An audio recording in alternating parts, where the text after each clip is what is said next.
हा 9 वर्षाचा मुलगा डावा पाय पुढं उजवा पाय माग आणि छातीवर हात ठेवून म्हणतो राजा व्हायला आलोय. आज आपण या मुलाला ओळखतो बडोद्याचे सुप्रसिद्ध महाराज सयाजी महाराज गायकवाड म्हणून. तर विद्यार्थी मित्रांनो, स्वतःची ओळख म्हणजे नेमकं काय, तर चला आपण पाहू एका कथेमधून. स्वतंत्रपूर्व काळातली ही कथा आहे. एक राजा होता, एक राणी होती. राजाही सुखी होता, राणीही सुखी होती, प्रजाही सुखी होती. पण त्या राजाला एक दुःख होतं की त्याला 4 चौघात सांगावं असं स्वतःचं मूल नव्हतं.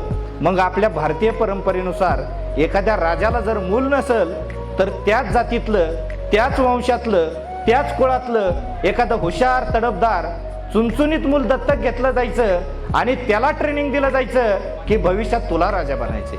अशी शोधाशोध मोहीम चालू झाली आणि त्या राजाला समजलं की प्लासीच्या लढाईनंतर एक सैनिकाचं कुटुंब नाशिक येथे शेतकरी म्हणून वास्तव्यास आहे आणि त्या शेतकऱ्याला 3 मुलं आहेत. राजाने कलेक्टरला आज्ञा दिली, जा आणि त्या शेतकऱ्याच्या 3ही मुलांना दरबारामध्ये घेऊन ये.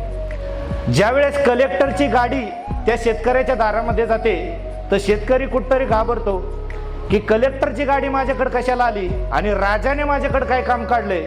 म्हणून तो विचारतो तर कलेक्टर त्याच्या 3ही मुलांना आणि त्याला दरबारामध्ये घेऊन येतो.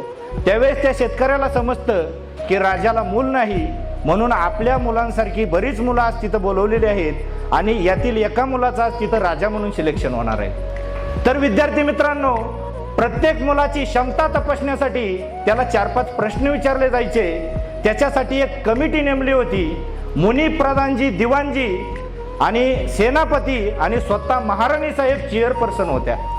प्रत्येक मुलाची क्षमता तपासण्यासाठी त्याला 4-5 प्रश्न विचारले जायचे आणि महाराणी साहेब लास्ट एक कॉमन प्रश्न विचारायचा, काय रे बाळ इथं कशाला आलास. ज्यावेळेस शेतकऱ्याचा सर्वात मोठा मुलगा पुढे गेला त्याला 4-5 प्रश्न विचारले. त्यांनी 4-5 प्रश्नांची उत्तरं दिली आणि लास्ट त्याला कॉमन प्रश्न विचारला, काय रे बाळ इथं कशाला आलास.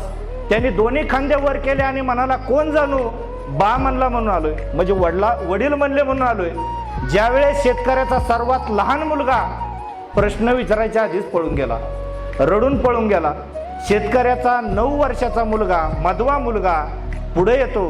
त्याला 4-5 प्रश्न विचारले जातात आणि तो 4-5 प्रश्नांची उत्तरं देतो आणि लास्ट त्याला एक कॉमन प्रश्न विचारला जातो, काय रे बाळ इथं कशाला आलास. हा 9 वर्षाचा मुलगा डावा पाय पुढं उजवा पाय माग आणि छातीवर हात ठेवून म्हणतो राजा व्हायला आलोय. आज आपण या मुलाला ओळखतो बडोद्याचे सुप्रसिद्ध महाराज सयाजी महाराज गायकवाड म्हणून. तर विद्यार्थी मित्रांनो, हा 9 वर्षाचा मुलगा जीवनाच्या नजरेत नजर घालून उत्तर देतो, राजा व्हायला आलोय. स्वतः मधला तर राजा ओळखलाच, पण दुसऱ्या मधला राजा ओळखायला आपली राज्य व्यवस्था तशी चालवायला मदत केली. भले भले ज्यावेळेस इंग्रजांना आवाज टाकायला बिचकत होते, सयाजी महाराज मुजरा करायला पण नाही म्हणाले.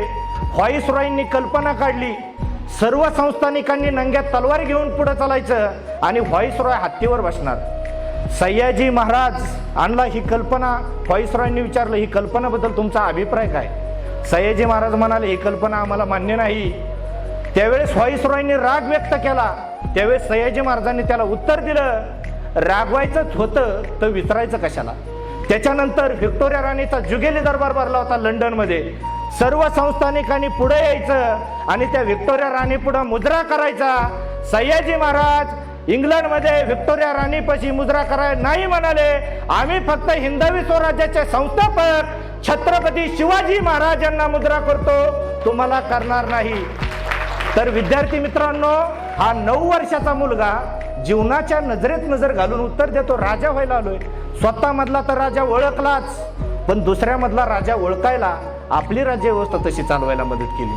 असाच एक भारत मातेचा महान पुत्र, असामान्य बुद्धिमत्तेचा, असामान्य चारित्र्याचा, असामान्य कर्तृत्वाचा, ज्याने विदेशामध्ये शिक्षण घेतलं.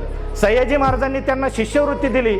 ज्यांनी विदेशामध्ये शिक्षण केलं, इकॉनॉमिक्समध्ये PhD केली आणि त्या अमेरिकेच्या इकॉनॉमिक्सच्या गुरूंनी सल्यूट केला की हा माझा विद्यार्थी माझ्यापेक्षा पण हुशार आहे.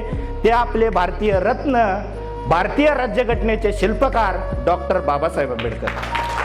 तर ही स्वतःची ओळख आहे विद्यार्थी मित्रांनो. आज मी पण तुम्हाला प्रश्न विचारू शकतो, काय रे बाळ इथं कशाला आलास? जीवन पण आपल्याला हा प्रश्न विचारतं, काय रे बाळ इथं कशाला आलास? मला काय येतं, माझं मन कशात रमतं, आणि जी गोष्ट करताना मला कष्ट वाटत नाही ती स्वतःचं क्षेत्र आहे. त्याच्यावर तुम्ही स्वतःच्या आयुष्याची इमारत बांधा. आज 10वी नापास सचिन तेंडुलकर क्रिकेटचा देव आहे, लता मंगेशकर गायनाची देवी आहे, अल्बर्ट आइन्स्टाईन फिजिक्सचा देव आहे. तसा तुमचा आणि माझा सुख कशाद्वारे व्यक्त होतो हा स्वतःला प्रश्न विचारणं गरजेचं आहे.